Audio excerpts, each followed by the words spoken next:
My name is Bamba Fitzgerald. I am the Get Ahead officer here at Ahead. The topic of our presentation today is looking at disclosing your disability in the workplace. And I'll be presenting today along with my colleague Alice Hardigan, who is one of our WAM project officers.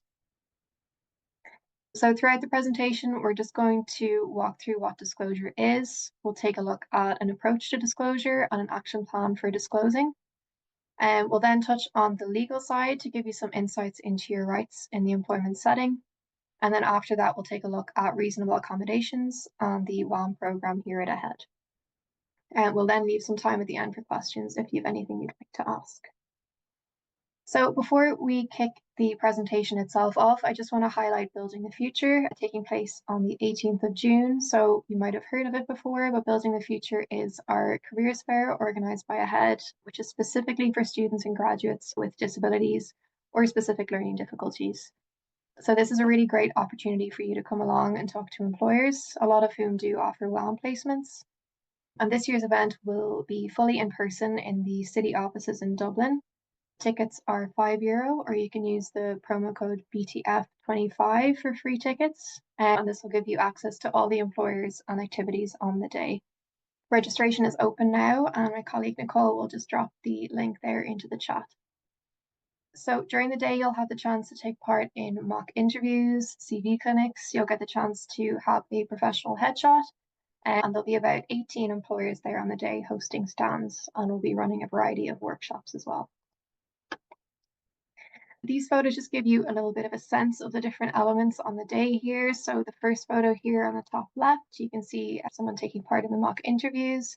Then we've got the workshops in the middle, CV clinics, the employer exhibition space, one of the employer stands, and then the headshot station. In terms of accessibility, so we will have sighted guides, ISL interpreters, and a quiet room available on the day. And you're also more than welcome to request any other accommodations when you register. And so please do check it out if you're interested. It's a really nice opportunity to make connections, to prep for your next interview, get your CV ready in a really, really supportive environment with inclusive employers. So moving on then to today's topic, what is disclosure? So we recognize that the term disclosure can mean different things to different people, and its meaning does change depending on the context. So it's often defined as the act of making something known that might have been previously private or secret. And from Ahead's engagement with students and graduates with disabilities, they do feel that the word disclosure can be perceived as negative, and it might not align with how they feel about sharing their disability. So when we use the word disclosure in the context of work or education, we define it as informing someone or telling someone about your disability. So disclosure is recognized as one of the most complex aspects of having a disability, especially when it comes to seeking employment. It can be a really challenging decision for many disabled people, and it'll often be made by weighing up the benefits of disclosing, so receiving reasonable accommodations, raising awareness, maybe feeling more open with your colleagues, against the cost of potential discrimination or the fear of being treated differently or being labeled. This is particularly true for hidden disabilities. So hidden disabilities are disabilities that are not immediately apparent. This can include intellectual disabilities, mental health conditions, learning difficulties, migraine. So like the image we have on the slide here, some disabilities can look like the individuals on the top. So people who have a physical disability who might be using a wheelchair or a cane.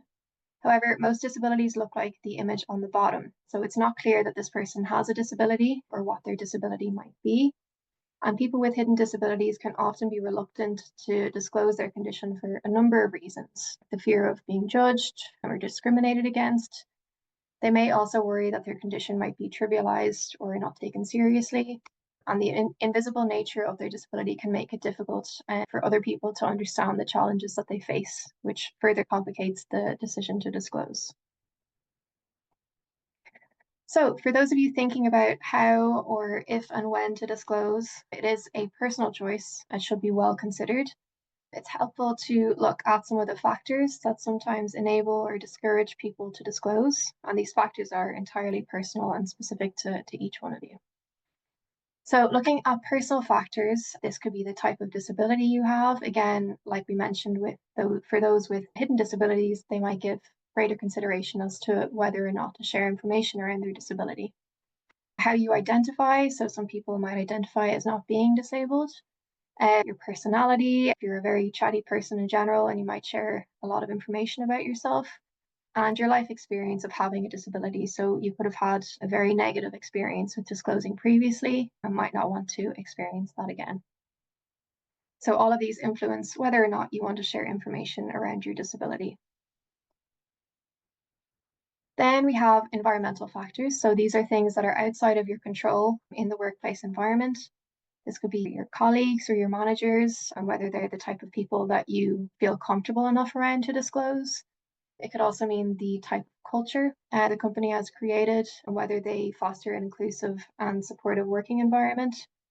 And the type of working arrangements you have might impact it as well. So you might, if you're working from home and not feel like you need to disclose if you're not physically in the office, for example. And finally, the awareness of disability in the workplace. So have they done training? Do they have a disability statement on their website? Do they have employee network groups for people with disabilities? So then in terms of systemic factors, these are the things that are very much outside of your control, and it's more on a national and legislative level.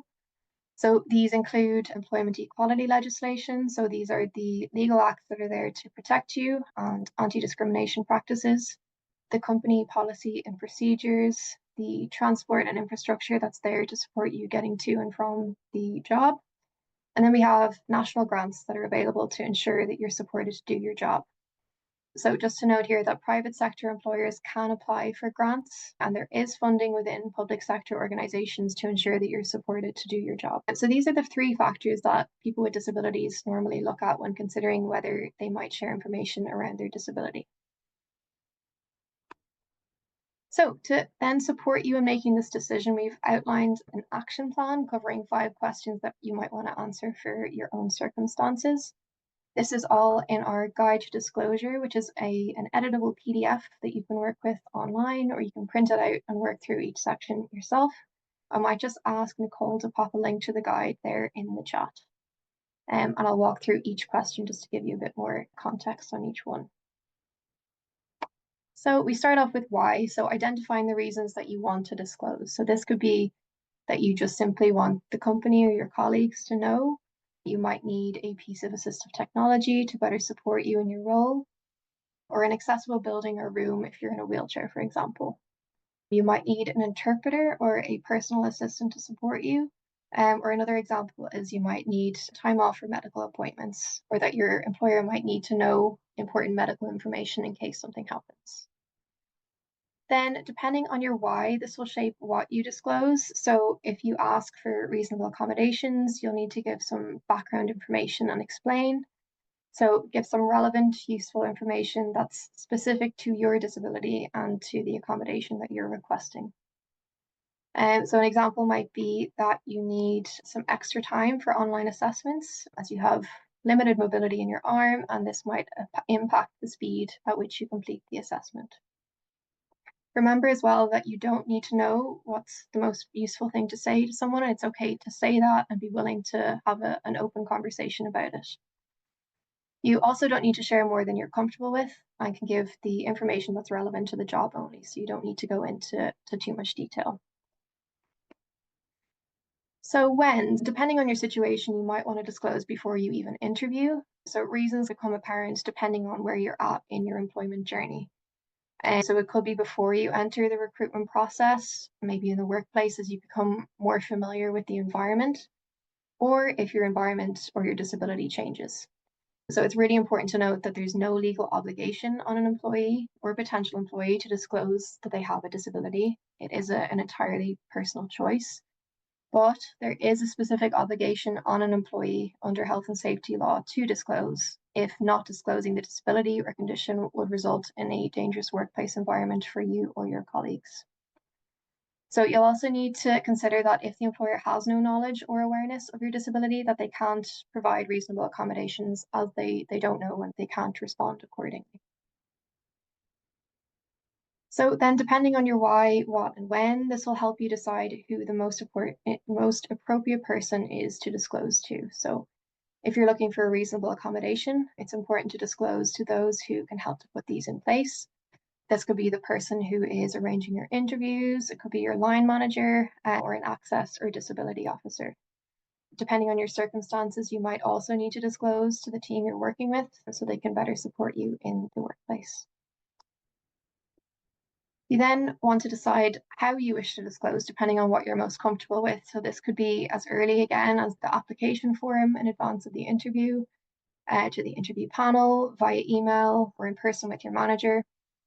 To flag as well, it is important to, if you do request reasonable accommodations, that you follow up any verbal conversation that you have with that person with an email so you have a record and it's clear on both sides.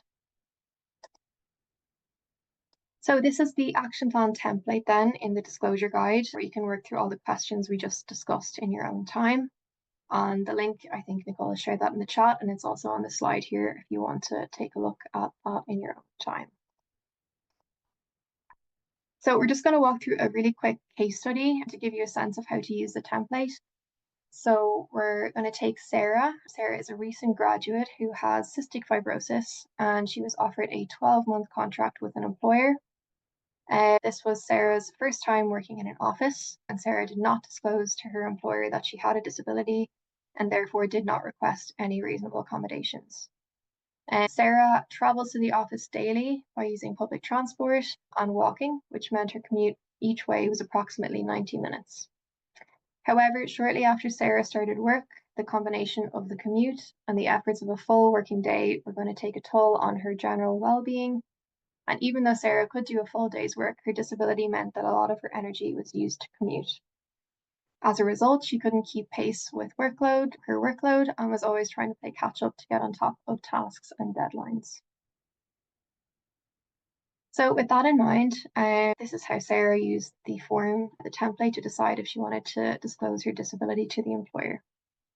So her why was that she wanted to request accommodations that might benefit her, such as options for remote working to limit the pressure on her with a daily commute, or flexibility in her working hours to maybe come in a little bit later when traffic was quieter. Her what was that she wanted to disclose that she had a disability called cystic fibrosis and wants some flexibility for her to perform effectively in her role. In terms of when, so she thinks her scheduled weekly one-to-one meeting would be a good time to discuss this with her manager, and her who was her manager first, and to find out who else she needs to disclose to, which might be the HR department or her colleagues. In terms of how, she would chat with her manager during her weekly one-to-one, and then follow up with an email and include other people on her team or in HR who need to know. So hopefully that gives you a good sense of how to use the template yourself. And I'm just going to hand over now to Alice, who's going to walk you through the law for reasonable accommodations on the WAM program. Hi, Bamba. Thank you so much for that. That gave us a really great overview of kind of the disclosure guide and disclosing a disability in the workplace. So my name is Alice. I'm one of the WAM project officers here in AHEAD, and I'm going to talk a little bit about maybe some of the kind of legal aspects of disability in the workplace, some accommodations, and then I'll speak just a little bit at the end about the WAM program specifically. A lot of people here may be aware that in Ireland we do have legislation under the Employment Equality Acts. And these are key laws that relate to disability in the workplace, which employers must follow. They are legal obligations. And in these, it promotes equality and it prohibits discrimination on 9 grounds. So disability is one of those 9 grounds. I'm wondering if people can maybe enter into the chat some ideas what the other 8 grounds might be under that equality legislation. But that puts an obligation on employers to provide these what we call reasonable accommodations. And it also allows for positive action measures. So positive action, what does that mean? So that's just taking steps to enable more people from protected groups to take part in various areas of life. So for example, the WAM program would be almost a positive action measure because we are specifically looking to get people with disabilities into the workforce. So just next slide there, Bamba. So what do employers have to do? As we said, they are obliged under law to take appropriate measures. These are commonly referred to as reasonable accommodations. And these enable a person who has a disability to, one, have access to employment, but also to participate or advance in employment, so have the opportunity to perhaps get a promotion, and also to undertake training. So there's more than just the access to employment element of this. But however, just to keep in mind, these measures must not impose what is called a disproportionate burden on the employer. And we'll talk about that in another slide in a few minutes. So, firstly, what are what we call appropriate measures? So, again, these are reasonable accommodations and they're effective and practical measures employers can take. And they vary in what they come as. These are just a few ideas to get you thinking. So, one could be an adaptation of the premises or equipment. So, for example, does the building need to be wheelchair accessible? Perhaps one of those automatic buttons that opens the door for people. That could be an adaptation of the premise. Patterns of working time. So, in that, we spoke a bit about that example with Sarah looking at the disclosure guide. She was going to request maybe a bit more flexible working, maybe remote working as well. But there's also distribution of tasks and the provision of training and resources. So, that's just to give you a few ideas of what these appropriate measures could look like. As I said, what is a disproportionate burden? So the measure employers must put in place must not impose what we call a disproportionate burden on the employer. And so this can include a few things. It could be financial resources or other costs, scale and financial resources of the company, and then the possibility of perhaps obtaining funding. So again, there's no one size fits all kind of approach to reasonable accommodations or the disproportionate burden. It means something different to each employer.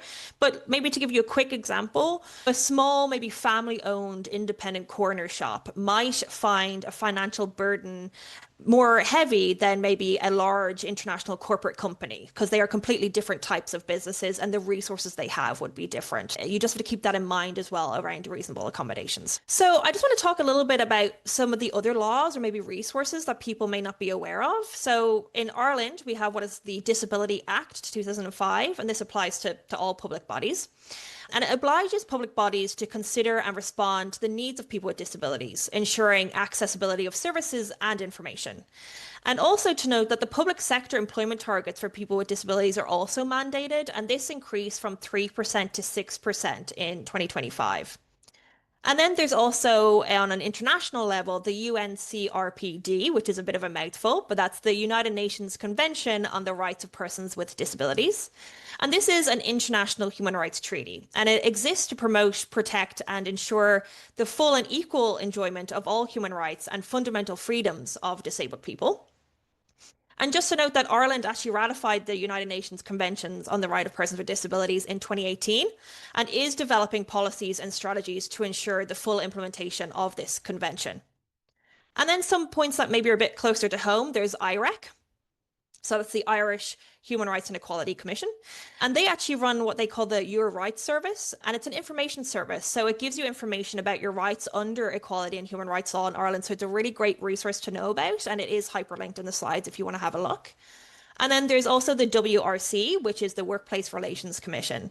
So this provides information on employment rights in Ireland, but it also is the mechanism that deals with complaints of discrimination in the workplace. It's a really great resource to look at and even just read some cases maybe that are going through that course as well. So reasonable accommodations, as I said, there is no comprehensive list. Every reasonable accommodation is different because every disabled person is different and every job is different as well. So reasonable accommodations can change throughout employment and change throughout your own life. So it's really important to review your own accommodations at work and what you might need. To give you an example, we were talking about Sarah earlier, looking at that disclosure guide. She was considering what is impacting her ability to work to her best. And it was the travel that was using up quite a lot of time and energy for her. So the accommodation there was maybe more flexible working hours or maybe hybrid or remote working, which would ease the burden of her energy. So she was thinking about what was the impact and then thinking about what accommodation could help with that impact. So it does vary from person to person and from workplace to workplace. So accommodations in the workplace, again, just to give you a few examples, these are not an exhaustive list or anything, but there could be style of communication or perhaps how your manager gives instructions. So to give you an example, something that we see very frequently in the WAM program is many people with disabilities will ask that, say, a task or a deadline that is communicated to them verbally, say like in a team meeting or a one-on-one, that is followed up in writing so that the graduate can refer to that afterwards. And so that's quite common to think about. We also get requests for templates or maybe training manuals or resources. There could be accessible formats. Time off for medical appointments was mentioned as well earlier. So that's something that's quite common, as people here may know, that people with disabilities often may have more medical appointments maybe than the average population in order to manage that disability. And so that could be a reasonable accommodation in the workplace. And just to note, there's loads of assistive technology out there that's available, and AHEAD actually has what we call the AT Hive. So it's your assistive technology hive. And that's hyperlinked on the slides. It's on the AHEAD website. And essentially, it's a resource that lists loads of types of assistive technology, many of which are free or very affordable. And a lot of them are already built into systems like the Microsoft 365 package. So you can go onto that resource and actually answer just a 3-part questionnaire that will give you a list of resources that might be applicable to what you're looking for. So it's a really great resource to have. If you're not sure what's out there, you can have a look and play around with that and find some technology to suit you best. So accommodations, we spoke about them in the workplace when you're in there and you already have a job, but they actually are more also applicable to recruitment. So when you apply for a job or when you interview for a job. So again, not an exhaustive list, but it just to give you a few examples. Maybe you're called for interview. Do you need an accessible room? Maybe you're a wheelchair user. Captions that could be enabled on a virtual interview. So captions are available through Zoom and also through Microsoft Teams, which is often used in the workplace. There could be a request for extra time. We have here for online assessments, but also just for in-person interviews as well. Again, something we see commonly in the WAM program would be extra time, maybe to answer a question. And there could be lots of different reasons for that. It could be a processing delay. It could just be a bit of anxiety and just needing a minute to get your thoughts together. So extra time does come up frequently for people. But there's also questions provided in advance of the interview can be an accommodation, and also maybe requesting an alternative assessment, maybe opposed to a group assessment, which can also happen in the workplace. So these are just to give you some examples in the recruitment phase. But again, these are not an exhaustive list. I would encourage people to think about you're applying for a job. What is the impact of your disability at the interview stage? What is coming up for you? And thinking about what could help and requesting that accommodation. Again, Bamba spoke about this, but just to reiterate that we do have this disclosure guide on our website under the publications section. It's also hyperlinked in the slides, which you'll get afterwards. But I really encourage people to have a look at this. And as Bamba said, it's an editable PDF. So it's a great resource to try out for yourself, put in some phrases about how you think you might want to disclose in the workplace. And just to say as well, Bamba last year did a really great video, which took the disclosure guide that we're speaking about and put this into a video format. So it's about 6 minutes long, but if you prefer to receive your information visually or even through audio, it's a really great resource because it's condensing the use of the disclosure guide into video format. So it's a really great resource to look at. It's also on our YouTube channel as well and hyperlinked here, which you can check out afterwards. So I just want to talk a little bit about the WAM program. I know a lot of people here today may be aware of WAM, but if you've newly signed up to the database, maybe you don't. What is WAM? So WAM is the Willing, Able and Mentoring program. It was established in 2005. And so that means this year we are celebrating 20 years of WAM, which is great. And we're very excited about that. And in that time, WAM has placed over 700 graduates in public and private sector employment. And the central objective of WAM is to widen access to employment for graduates with disabilities, but also support employers to create more inclusive workplaces. So if you signed up to the WAM Works database, which likely you have to enter this presentation today, you will receive email notifications when new job opportunities arise. And that's how you'll be notified of opportunities maybe in your local area or in Ireland. And these are ring fence for graduates with disabilities. So it's really important to keep an eye on your email for those opportunities that come up. And I just want to speak briefly about some of the benefits of the WAM program. So in 2023, we released a publication and it looked at the previous 12 years or so, maybe 13 years of the WAM program and took a lot of information and created these statistics from it. And we found lots of great things from that. So I won't read them all, but just to give you an idea. 92% of the graduates gained confidence in their ability to work in the mainstream, which is a really great figure to see because lots of people coming through maybe perhaps had a negative experience before in the workplace, or maybe it's their first job out of college. There's lots of different approaches, but to see 92% of people gain confidence is really great to see. And then 88% actually had a better understanding of workplace supports. We're talking about a bit about reasonable accommodations today. So WAM is a really great way of requesting accommodations in a safe environment and trusting that they'll be implemented with the support of the WAM team as well. But I think more importantly, the statistic that's really great here is to see that 81% of WAM graduates secured employment as a direct result of their placement. So I think that's really important because only 9% of graduates were still seeking work opportunities 1 year after completing their placement. And this really highlights the importance of recent work experience as a stepping stone to secure further work opportunities. And WAM can be that stepping stone for a lot of people with disabilities. So this is just a short video that we'll play. It's only about 2 minutes, but it just is frequently asked questions about the WAM program. So it gives you a good overview of kind of the terms and conditions and things that people want to know the most about. Frequently asked questions of the program.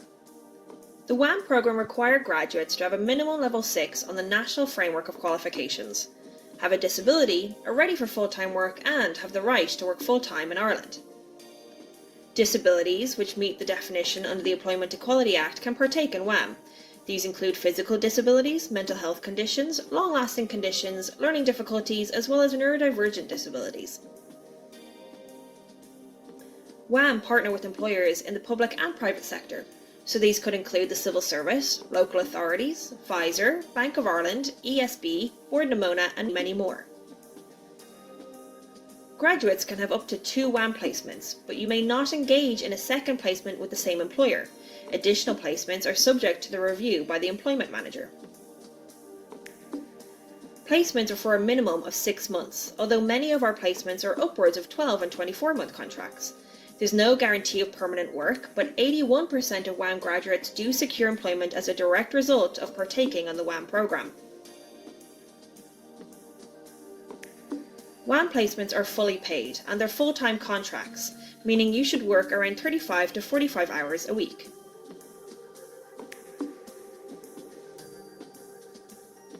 AHEAD have secured an agreement with the Department of Social Protection in relation to a variety of illness and disability payments. So your payment may be reduced or suspended for the duration of the placement and can be reinstated when you finish your placement. To apply for a WAM role, you first must register on the WAMWorks database. Go to ahead.ie/WAMWorks. You can find out more on ahead.ie/WAM-FAQs. If you have any other questions, you can email us directly at wam@ahead.ie. Great, thank you so much. So guys, that kind of brings us to the end of the content of the presentation, but we would really encourage any questions. So you can use the chat, or if you want to just pop something in there. Bamba, I'll welcome you back into the presentation. Thank you very much. That was great, Alice. Thanks, Emil. I'm just going to turn the recording off now. Bear with me 2 seconds.